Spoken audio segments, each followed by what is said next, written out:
Section 5. Probability weighting, distorting the odds. While the value function explains how we perceive gains and losses, prospect theory also addresses how we perceive probabilities. The probability weighting function illustrates that we don't treat all probabilities equally. We tend to overweight small probabilities and underweight larger probabilities. This means we overestimate the likelihood of unlikely events and underestimate the likelihood of more probable events.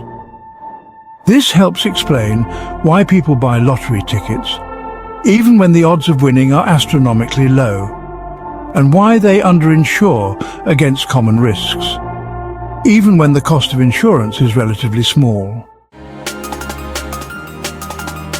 Section 6. Risk preferences, seeking and avoiding danger.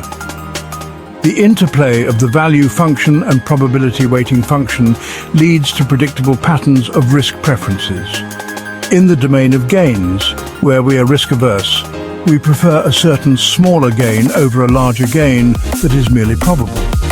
For example, we might choose a guaranteed $50 over a 50% chance of winning $100. However, in the domain of losses, our risk preferences flip.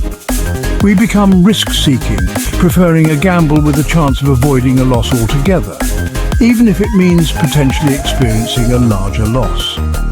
For example, we might choose a 50% chance of losing $100 over a certain loss of $50. This shift in risk preferences explains why people sometimes take on significant risks to recover from losses, even if those risks are not objectively justified.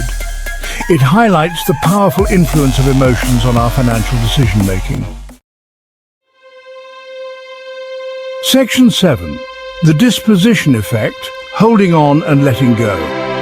The disposition effect is a classic example of prospect theory in action.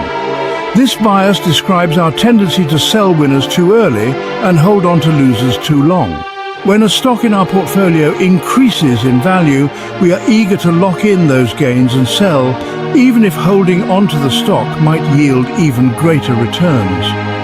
Conversely, when a stock decreases in value, we are reluctant to sell and realize those losses.